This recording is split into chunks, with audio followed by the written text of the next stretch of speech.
హైదరాబాద్ నడి ఒడ్డున ఈ భవన నిర్మాణం ఎలా జరిగింది? ఎవరు దీనికి ప్రాణం పోశారు? ఈ ఫౌండేషన్ ఇంత గొప్పగా ఎలా అభివృద్ధి చెందింది? ఈ భవనానికి ఆర్థిక సహకారాలు ఎలా సమకూర్చారు?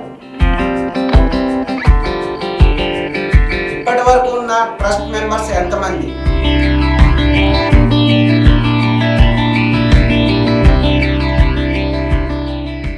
నేను మీ గోపకృష్ణ గీత. Welcome to టీజినా. ఈ రోజు నేను హైదరాబాద్ లోని ఖైరతాబాద్ లో ఉన్నటువంటి పెర్కాస్టల్ భవన్ కు వచ్చాను. ఆ భవనం యొక్క చరిత్ర గురించి మీకు తెలియజేసే ప్రయత్నం చేస్తాను. కులాలు అస్తిత్వ స్థితిలో మూలాలు వెతుక్కుంటున్న కాలం. కులరహిత సమాజం అనేది భారతదేశంలో ఒక కలగానే మిగిలిపోయింది. డాక్టర్ బిఆర్ అంబేద్కర్, మహాత్మా జ్యోతిరావు పూలే గాల బోధనలతో కులాలు సంఘటితం కావడం జరుగుతుంది. దీనిలో మీడియా పాత్ర చాలా ప్రాముఖ్యతను సంతరించుకుంది. మన పెరక కులం రాష్ట్రంలో పెద్దగా పరిచయం లేకపోవడంతో ఈ మీడియా ద్వారా నా వంతు పాత్ర నేను నిర్వహిస్తాను. పెరక కులానికి చెందిన విద్యార్థులు తమ ఉన్నత విద్యని అభ్యసించడానికి ఇక్కడ వసతి గృహంలో సేదతీరుతారు. గత 5 దశాబ్దాలుగా పెరక కుల విద్యార్థులకు ఈ భవనం ఒక దేవాలయంగా మారింది. 1972 ఫిబ్రవరి 2వ తేదీన ఖైరతాబాద్ లో క్రీస్తు చేతులు అంకతి మల్లయ్య గారి అధ్యక్షతన ఈ భవన నిర్మాణం జరిగింది. పెరక కులానికి విద్యాపరంగా ఎంతో ప్రాముఖ్యత ఉందని గ్రహించి ఆ సభలో సువర్ణాక్షరాలతో నాంది పలికారు. ఈ సభ అనంతరం 1972 సంవత్సరం మే నెలలో మొత్తం 12 మంది సభ్యులతో ఒక ట్రస్ట్ బోర్డుని నిర్మాణం చేసి రిజిస్ట్రేషన్ చేయడం జరిగింది. మొదట ఫౌండేషన్ స్థాపించిన వారిలో పత్తిపాక బాలరాజయ్య, కావేటి రంగయ్య, మారిశెట్టి నారాయణ, గోపతి శ్రీరాములు, అచ్చ బాలరాజయ్య, యడ్మ నరసింగరావు, పిట్రం కుప్పుస్వామి, రామినేని బాలకృష్ణయ్య, బేడిద రాజమౌళి, కర్రె మల్లయ్య, కానుగంటి లక్ష్మీనరసయ్య, కామిశెట్టి అంజయ్య గార్ల యొక్క అంకుటిత దీక్షకు తాత్కారమే నేటి మన పెరకాస్టల్ భవనము. ఈ పెద్దలంతా కలిసి 1975 సంవత్సరం మే నెలలో నగర నడిఒడ్డున ఖైరతాబాద్ లో ప్రధాన చౌరస్తాలో 2,05,000 రూపాయలతో ఒక పాత భవనాన్ని ఖరీదు చేసి తీసుకోవడం జరిగింది. ఈ భవనంలో మొదట 15 మంది విద్యార్థులకు వసతి కార్యక్రమాన్ని కల్పించడం జరిగింది. ఈ విధంగా నాటి నుంచి నేటి వరకు కొన్ని వేల మంది విద్యార్థులకు హాస్టల్ వసతి కల్పించడం జరుగుతుంది. అప్పటి భవనం శిథిలావస్థలో చేరుకోవడంతో ఉమ్మడి రాష్ట్రంలోని వివిధ జిల్లాల నుంచి అధ్యక్షులను తీసుకొని వారి ఆర్థిక సాయంతో 4 అంతస్తుల ప్రస్తుత భవనాన్ని కట్టడం జరిగింది. బాల బాలికలకు వేర్వేరు హాస్టల్ వసతి కల్పించడం జరుగుతుంది. ప్రస్తుతం ఇక్కడ ఉన్న విద్యార్థులతో అసలు వాళ్ళు ఏ ప్రాంతం నుంచి వస్తారు, ఏ చదువుతున్నారో అది వాళ్ళని అడిగి తెలుసుకున్నాం. నాది ఆదిలాబాద్. ఏం చదువుతున్నావు? నేను డిగ్రీ చదువుతున్నాను, బీఎస్సీ ఆనర్స్ కంప్యూటర్ సైన్స్. నేను ఆదిలాబాద్ నుంచి వచ్చాను. ఆదిలాబాద్ నుంచి 300 కిలోమీటర్స్ ఉంటాయి. ఇక్కడ స్టార్టింగ్లో నేను వేరే హాస్టల్లో ఉంటుండే. అది 5,000 ఉంటుండే. రూమ్ కూడా చాలా చిన్నగా, ఫుడ్ అయితే అస్సలు బాగాలేకపోతుండే. ఈ హాస్టల్ గురించి మా మామయ్య వాళ్ళు చెప్తే ఇక్కడికి వచ్చాను. ఇక్కడ జస్ట్ 1,500 తీసుకుంటారు, అది కూడా మెస్ ఛార్జ్. దాంట్లో తర్వాత మనకు ట్రస్టీ కూడా ఇంకో 1,500 ఈచ్ పర్సన్కి ప్రొవైడ్ చేస్తుంది మనకు. సో దాంట్లో ఫుడ్ విషయంలోనైతే ఎలాంటి ప్రాబ్లం లేదు. మంచి క్వాలిటీ ఫుడ్ ఇస్తారు. సోడా గింత ఏముండదు, మంచిగా హెల్తీ ఫుడ్ ఉంటుంది. అలాగే మనకు వెనస్డే ఇంకా సండే చికెన్ పెడతారు, ఫ్రైడే ఎగ్ పెడతారు. మంచి ల్యాబ్ ఉంది, లైబ్రరీ కూడా ఉంది. రూమ్లో చదువుకోనికి ఏం డిస్టర్బెన్స్ అయినా మంచిగా ల్యాబ్లో చదువుకోవచ్చు. 2 సిస్టమ్స్ ఉన్నాయి. అలాగే మనకి ఏం ప్రాబ్లమ్స్ ఉన్నా మేనేజ్మెంట్ అడిగితే చేసి అంటే ప్రాబ్లమ్ని సాల్వ్ చేస్తారు. మళ్ళీ మనకు ఫుడ్ విషయంలో ఏం ప్రాబ్లం ఉన్నా మా స్టూడెంట్స్ అందరు మీటింగ్ పెట్టి ఫుడ్ విషయంలో ఏం ప్రాబ్లం అది సాల్వ్ చేసుకుంటాం. ఈ హాస్టల్లో ఎక్కడ కూడా ప్రైవేట్ హాస్టల్లో మీకు 10,000 పెట్టినా కూడా ఇవ్వలేని ఫెసిలిటీస్ అన్ని హాస్టల్లో ఉంటాయి. ఫుడ్ విషయంలో అయితే మీరు ఇంటికాడ ఎటువంటి ఫుడ్ అయితే తింటారో అదే ఫుడ్ ఇక్కడ పెట్టడం జరుగుతుంది. మీకు ఎటువంటి లోటుపాటు జరిగినా కూడా ఇక్కడ అందుబాటులో 24 గంటలు ఏదో ఒక వార్డెన్ ఉంటారు. ఒకరికి కాకపోతే ఒక వార్డెన్ ఉంటారు. ఇక్కడ వాళ్ళకి సమస్య చెప్పిన బట్టి దాన్ని 12 గంటల్లో పరిష్కారం చేస్తారు ఖచ్చితంగా. వీక్లీ ఒకసారి ఇక్కడ ఉన్న మేనేజ్మెంట్ స్టూడెంట్స్ అందరితో ఇక్కడ మాకు సెమినార్ హాల్ ఉంటుంది. దీనిలో మీటింగ్ పెడతారు. మీకు ఏమేమి సమస్యలు ఉన్నాయి అన్నీ తెలుసుకుంటారు. అట్లనే ఏమైనా ట్రైనింగ్ ఉన్నా కూడా తీసుకొచ్చి ఇక్కడ చూపిస్తారు. మాకు ఫ్రిడ్జ్ ప్రొవైడ్ చేస్తారు, టీవీ ప్రొవైడ్ చేస్తారు, సపరేట్ డైనింగ్ హాల్ కట్టారు. ఎక్కడ కూడా మీరు ఏ హాస్టల్ చూసుకోండి బయట ఇక్కడ సిటీలో ఉన్న 10-15 వేలకు కూడా ఇలాంటి ఫెసిలిటీస్ రావు. రూమ్స్ రోజుకి అడుగుతారు. ప్రతి రూమ్లో 3 ఉంటారు, ఫ్యాన్ ఉంటాయి, అన్నీ ఉంటాయి. మంచిగా రోజు ఒకరు వస్తారు, క్లీన్ చేసి వెళ్ళిపోతారు. రూమ్లో బెడ్స్ కూడా ఉంటాయి. బెడ్స్ ఉంటాయి, నీట్గా ఉంటాయి. మీకు ఎక్కడున్నా ఇక్కడ మనం కొట్లాడచ్చు. వీళ్ళు కొట్లాడేంత కూడా ఇయ్యారు, సార్ వాళ్ళే మొత్తం చూసుకుంటారు. నా పేరు చుంచు అజయ్ కుమార్, నాది మంచిర్యాల జిల్లా దండపల్లి మండలం కొత్త మామిడిపల్లి. నేను ఇక్కడ ప్రస్తుతం ఎంటెక్ చేస్తున్నాను. నేను ఇక్కడికి ఎప్పుడు వచ్చానంటే మా మేనేజ్మెంట్ ఇక్కడ ఫ్రీ కోచింగ్ ఇచ్చినప్పుడు అప్పుడు వచ్చాను. అప్పుడు నేను బీటెక్ థర్డ్ ఇయర్లో ఉన్నాను. కోర్స్ అయిపోయిన వెంటనే కోచింగ్ తీసుకున్న తర్వాత సబ్ ఇంజనీర్ అటెంప్ట్ చేశాను. అది SPDCL అయినప్పటికీ నేను ప్రయత్నం చేశాను. దాని తర్వాత మళ్ళీ ఇక్కడ నేను అడ్మిషన్ తీసుకున్నాను. ఇంత హాస్టల్ బాగుంటుందని తెలియదు నాకు. ఇక్కడ హాస్టల్ బాగుంటుందని తెలిసిన తర్వాత ఇక్కడ అడ్మిషన్ తీసుకొని ఇక్కడనే కంటిన్యూ అవుతాను. బీటెక్ అయిపోయిన తర్వాత మళ్ళీ ఇక్కడ ఎంటెక్లో జాయిన్ అయ్యాను. ఇక్కడ కంపేర్ టు అన్ని క్యాస్ట్ హాస్టల్ కంపేర్ చేసుకుంటే అంటే మాకు వేరే హాస్టల్లో ఫ్రెండ్స్ ఉన్నప్పటికీ వాళ్ళని ఎంక్వైరీ చేసినప్పటికీ ఇటువంటి ఫుడ్ ఫెసిలిటీ ఈ 50% సబ్సిడీ వేరే హాస్టల్లో ఎక్కడ ఉండదు. మళ్ళీ ఇంత నీట్నెస్, ఇంత రూమ్ ఫెసిలిటీస్, ఇంత వైఫై, డిజిటల్ లైబ్రరీ ఇలాంటి సౌకర్యాలు వేరే హాస్టల్లో మాకు ఎక్కడ కనిపించలేదు. ఇక్కడ మా ఓన్లీ పెరిక హాస్టల్లో కనిపిస్తున్నాయి. మళ్ళీ మాకు ఎక్కడేమైనా ఇబ్బందులు అనిపించినా మా మేనేజ్మెంట్కి చెప్పిన వెంటనే వాళ్ళ ప్రత్యేక సమయాన్ని మాకు కేటాయించి మా ప్రాబ్లమ్ని వెంటనే సాల్వ్ చేస్తున్నారు. మేము రాజన్న సిరిసిల్ల డిస్ట్రిక్ట్ చెందుర్తి అండి. మరి నేను ఇక్కడ 1 year నుండి ఉంటున్నా. 1 year 1.5 year నుండి ఉంటున్నా. ఫస్ట్ 6 months నేను బయట హాస్టల్లో ఉన్నా. ఇక్కడ మనకు ఖైరతాబాద్లో మన పెరక సంఘం హాస్టల్ ఉందని తెలియదు, అమీర్పేట ఉండడాన్ని. పర్ మంత్ వాళ్ళు 7,000 దాకా ఛార్జ్ చేసుకునేవాళ్ళు. ఫుడ్ కూడా అంత బాగుండకపోతుండే, అంతే ఫుడ్ పాయిజన్ లాంటివి అట్లా అవుతుండే. కానీ అక్కడ బాగాలేక కొంతమంది తెలుసుకుంటే మన పెద్దవాళ్ళు తెలుసుకుంటే ఇక్కడ మన ఖైరతాబాద్లో మన హాస్టల్ ఉందని చెప్తే ఇక్కడ జాయిన్ అయినా. ఇక్కడ మన ఫుడ్ కానీ లేకపోతే ఏమన్నా సౌకర్యాలు కానీ చాలా బాగున్నాయి. మన నిజానికి చెప్పాలంటే ఇక్కడ ఇంత మంచి హాస్టల్ మనకు 1,500కి ఇస్తున్నాను అంటే నాకు చాలా సంతోషంగా ఉంది. అలాగే మేనేజ్మెంట్ అయితే చాలా మంచిగా రెస్పాండ్ అవుతుంది. ఏమైనా ప్రాబ్లమ్స్ ఉన్నా, ఏమైనా ఇష్యూస్ ఉన్నా కానీ వాటి మీద మంచిగా రెస్పాండ్ అయ్యి మనకు వితిన్ 1 dayలో లేకపోతే అవర్స్లోనే సాల్వ్ చేస్తున్నారు. అలాగే మన వార్డెన్ వాళ్ళు కూడా మనతోటి ఫ్రెండ్లీగా ఉంటారు. వీళ్ళు ఒక సార్ లెక్క కాకుండా మనతోటి ఒక ఫ్రెండ్ లెక్క ఫీల్ అయ్యి వాళ్ళు ఏమైనా ప్రాబ్లం ఉంటే వార్డెన్ వాళ్ళ సార్కి చెప్తే వాళ్ళు పైన ప్రెసిడెంట్ సార్ వాళ్ళకి చెప్పి మన ప్రాబ్లమ్స్ అన్ని సాల్వ్ చేపిస్తున్నారు. ఫుడ్ విషయం కోసం సేమ్ ఇంటి దగ్గర ఉన్నప్పుడు ఎట్లా ఉంటుందో అట్లనే ఉంటుంది. సార్ నార్కల్ జిల్లా. మా బాబు సాయినాథ్ ఇంటర్మీడియట్ అయిపోయింది. ఇప్పుడు డిగ్రీ నిజాం కాలేజ్ అడ్మిషన్ అయ్యాడు. ఇక్కడ కుల సంఘం భవన్లో సార్ వాళ్ళు వేయాలనే మోహన్ కూడా సీట్ అలాట్ చేశారు. వారికి మా తరఫున పిల్లలందరి తరఫున ప్రత్యేక కృతజ్ఞతలు. వసతి మంచిగా ఉంది సెంటర్. కాకపోతే బిల్డింగ్ కొంత నష్టం జరిగింది అప్పుడు రోడ్ కటింగ్లో. ప్రభుత్వం మళ్ళీ మాకు కొంత స్థలం ఇస్తే కొంతమంది దాతలు వస్తే ఎడ్యుకేషన్ పరంగా ఇంకా కొంచెం ముందుకు పోతుంది. దానికి కొంతమంది సహకరించాలి. మరి భగవంతుడు అందరికీ అవకాశం ఇవ్వాలి. రానున్న రోజుల్లో మా కులం కూడా ఎడ్యుకేషన్ పరంగా ముందుకు పోవాలి. మా బాబు కూడా సివిల్ లక్ష్యంగా పెట్టుకొని వచ్చిండు. సారు నాగార్జున గారు సార్ కూడా బ్లెస్సింగ్స్ ఇచ్చిండు వాళ్ళ యజమాని.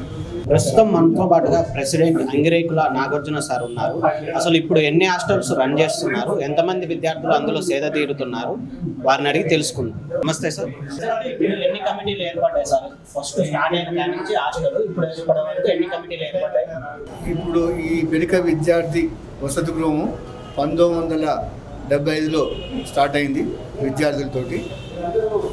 ఇప్పటివరకు 10 మంది అధ్యక్షులు చేశారు ఈ హాస్టల్కు. 10 మంది తర్వాత నేను 11వ మెంబర్గా నేను అధ్యక్షుడిగా ఎన్నుకోవడం జరిగింది.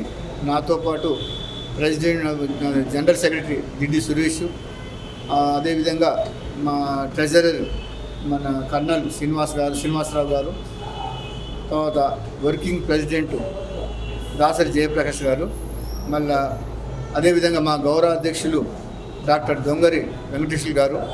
ఈ 5 మంది సభ్యులతోటి మేము వర్కింగ్ కమిటీగా ఏర్పడడం జరిగింది. అంటే హాస్టల్ బాడీగా మేము తీసుకున్నప్పుడు, హాస్టల్ ఛార్జీ తీసుకున్నప్పుడు నేను ప్రెసిడెంట్గా ఏప్రిల్లో నేను హాస్టల్ ఛార్జీ తీసుకోవడం జరిగింది. అప్పుడు విద్యార్థులు కేవలం 40 మంది విద్యార్థులే ఉండే హాస్టల్లో. మేము తీసుకున్న తర్వాత ఈ రెండు సంవత్సరాల్లో ప్రతి సంవత్సరం, పోయిన సంవత్సరము గతంలో 90 మంది విద్యార్థులు తీసుకోవడం జరిగింది. ఇప్పుడు 135 మంది ఈ సంవత్సరం, ఇది 2023-24లో 135 మంది విద్యార్థులకు అడ్మిషన్ చేయడం జరిగింది. ఇప్పుడు ప్రజెంట్ ఇయర్ 2024-25లో ఇప్పుడు అడ్మిషన్స్ ప్రాసెస్ జరుగుతుంది. అయితే మా బాడీ మా కమిటీ ఛార్జ్ తీసుకున్న తర్వాత విద్యార్థులకు ఎక్కువ రిక్వైర్మెంట్ జరిగింది, అంటే ఎక్కువ డిమాండ్ వచ్చింది. మాకు ప్రతి ఒక్కరికి అంటే మేము ఇచ్చే మన కమ్యూనిటీ వాళ్ళకే కానీ మాకు అడ్మిషన్ కావాలని చెప్పేసి నెంబర్ ఆఫ్ అప్లికేషన్ రావడం జరిగింది. అయితే మన హాస్టల్లో ఉన్న విద్యార్థులకు అకామిడేషన్ వసతి కల్పించడానికి 80 మంది విద్యార్థులు, అంటే 2 ఫ్లోర్లే మనకు ఉన్నాయి. ఆ 2 ఫ్లోర్లలో 80 మంది విద్యార్థులకు మాత్రమే అకామిడేషన్ ఇవ్వచ్చు, వసతి కల్పించవచ్చు, 80 లేదా 90. కానీ మరి విద్యార్థుల అవసరాన్ని బట్టి ఎక్కువ అప్లికేషన్స్ వస్తున్నాయి మన కమ్యూనిటీ నుంచే, మన క్యాస్ట్ నుంచే. సార్ మాకు అవకాశం కల్పించండి, మేము చదువుకుంటున్నామని చెప్పేసి వాళ్ళు నిరుత్సాహపరచకుండా మా విద్యార్థి వసతి కమిటీ వాళ్ళు మేము ఒక నిర్ణయం తీసుకొని విద్యార్థులను ఇది అకామిడేషన్ చేద్దాము, వచ్చిన విద్యార్థులను పంపించకుండా మన క్యాస్ట్ విద్యార్థుల కోసమే కాబట్టి వాళ్ళని ఎట్టి పరిస్థితుల్లో వసతి కల్పించి వాళ్ళు చదువుకోవడానికి సౌకర్యం కల్పించాలని చెప్పేసి మేము చాలా వరకు రూమ్లలో అడ్జస్ట్ చేసి 135 మందికి ఇచ్చినాము. అయితే గతంలో ఇక్కడ 3వ ఫ్లోర్లో డైనింగ్ హాల్ ఉండే, 4వ ఫ్లోర్లో మరి విద్యార్థులకు వసతి కల్పించాలని దృష్టితోటి ఈ డైనింగ్ హాల్ను పైకి, అంటే 5వ ఫ్లోర్లో పైన ఏర్పాటు చేసిన సపరేట్ హాల్ వేసి ఇక్కడ ఈ ప్లేస్లో మేము విద్యార్థుల వసతి కల్పించాం దాదాపు ఒక 20 మందికి.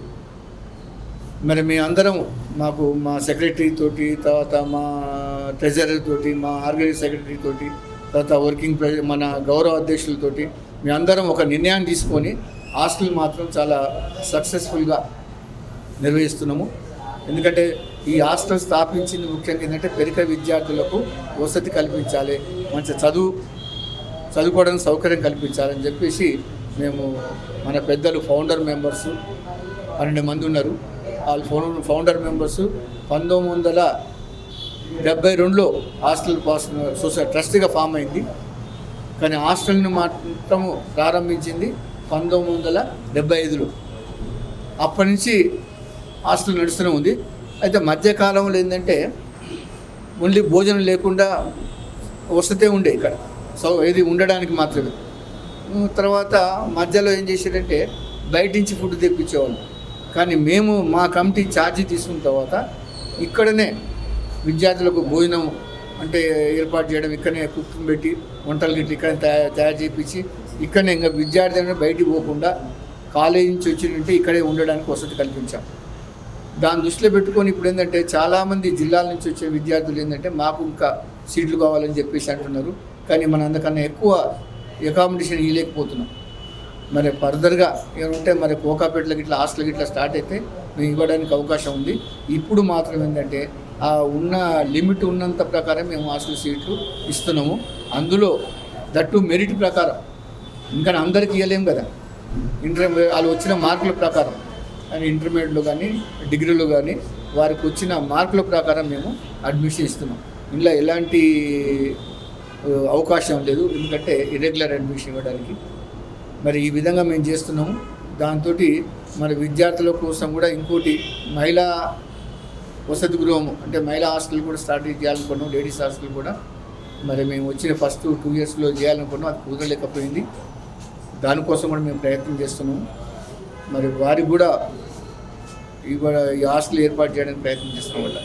కానీ ఈ 2 సంవత్సరాల్లో మాత్రం మన పెరిక విద్యార్థులకు ఎలాంటి అసౌకర్యం లేకుండా విద్యార్థులు ప్రతి ఒక్క వచ్చిన విద్యార్థులందరికీ అడ్మిషన్ ఇస్తూ మంచిగా విజయవంతంగా మేము హాస్టల్ను నిర్వహిస్తున్నాం. ప్రస్తుతం మనతో పాటుగా సెక్రటరీ దిడ్డి సురేష్ గారు ఉన్నారు. వారిని అడిగి తెలుసుకుందాం అసలు హాస్టల్లో ఎలా ఉంది, ఎంతమంది విద్యార్థులను తీసుకుంటున్నారో తెలుసుకుందాం. నమస్తే సార్. ఎంతమంది విద్యార్థులు? నా పేరు దిడ్డి సురేష్, ఈ హాస్టల్కి జనరల్ సెక్రటరీ. ప్రస్తుతానికైతే స్టూడెంట్స్ 135 మెంబర్స్ వరకు ఉన్నారు.